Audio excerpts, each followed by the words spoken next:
Sekarang kita masuk pada pH titrasi asam basa. Contoh soalnya di sini ada sebanyak 20 ml larutan NaOH dengan konsentrasi 0,1 molar ditetesin larutan HCl sebanyak 0,1 molar. Pertanyaan pertamanya itu adalah berapakah pH NaOH sendiri sebelum ditambahkan HCl 0,1 molar. Maka sebelum kita mencari tahu nilai pH-nya berapa, ya kamu boleh menuliskan diketahui dulu. Jadi yang diketahui pada soal itu ada 20 ml NaOH, jadi volumenya ada 20 ml, sementara konsentrasinya ada 0,1 molar. Ini boleh dilakukan, boleh tidak. Oke, setelah itu kita menguraikan dulu NaOH-nya. Jadi di sini NaOH-nya kita pecah menjadi Na plus OH-. Setelah itu kita masukin konsentrasinya 0,1 molar. 0,1 molar kurang lebih begitu, 0,1 molar. Oke, setelah itu ini kan kita udah dapat nih konsentrasi dari OH- ya. Sekarang kita menentukan nilai pH-nya, ya kan?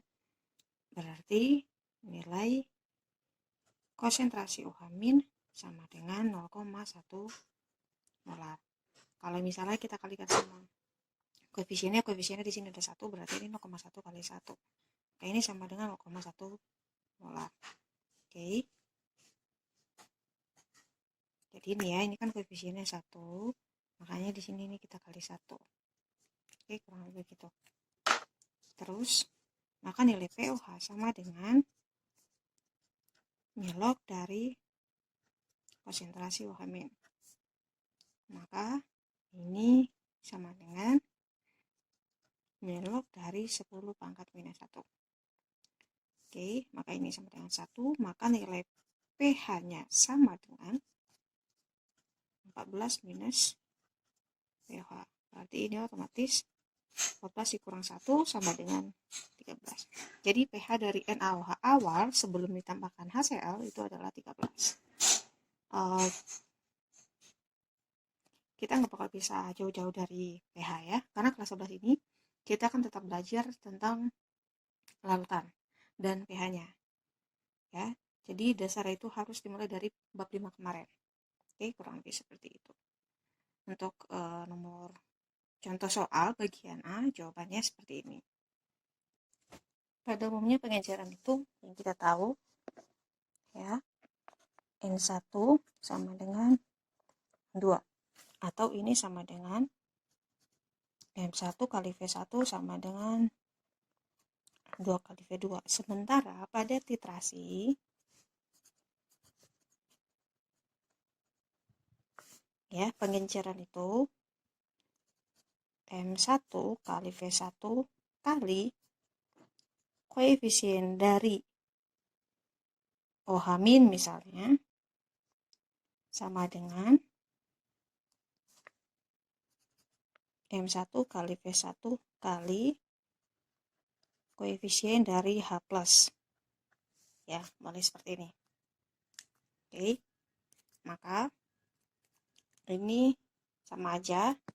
Kalau misalnya kita bawa ke soal, maka ini saya anggap ini kita pakai ini data NaOH. Sementara ini adalah data dari HCl. Oke.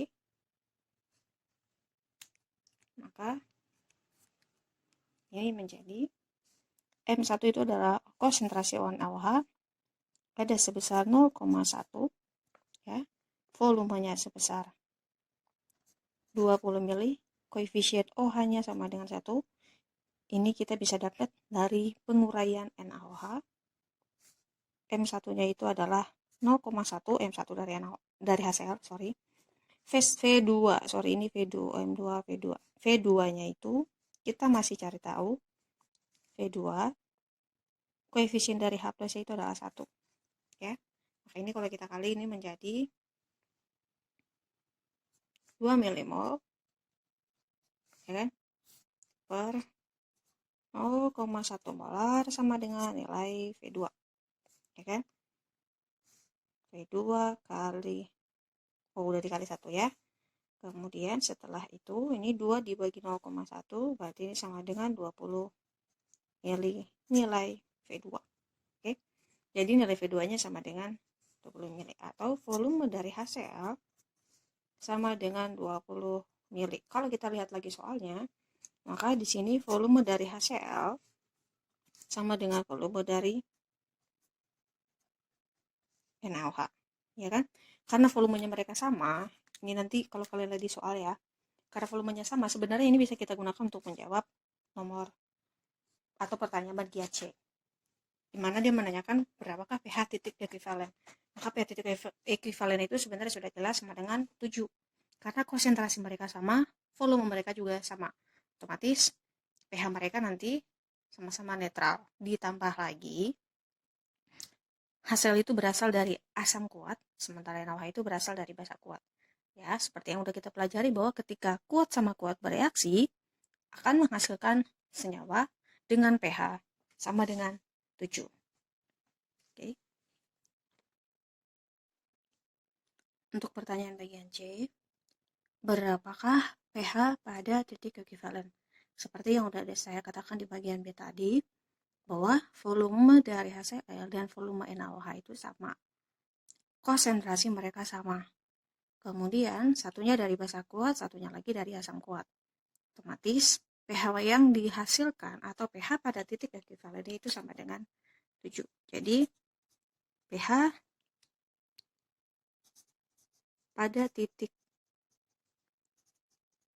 ekuivalen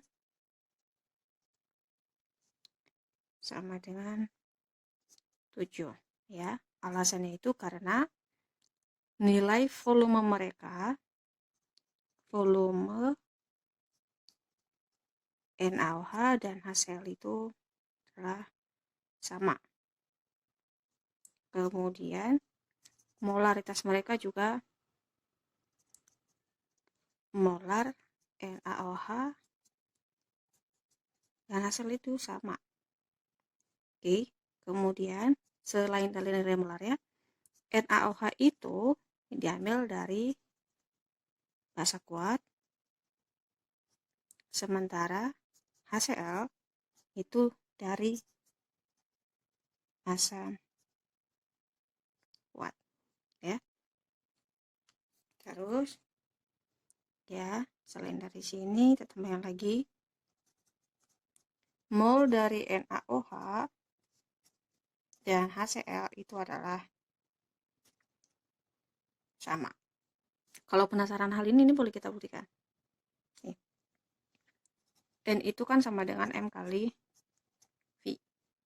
Ya. Ini kita pakai NaOH. Oke. Pakai NaOH di sini volumenya molarnya 0,1, volumenya sama dengan 20. Maka ini sama dengan 2 milimol. N dari HCl,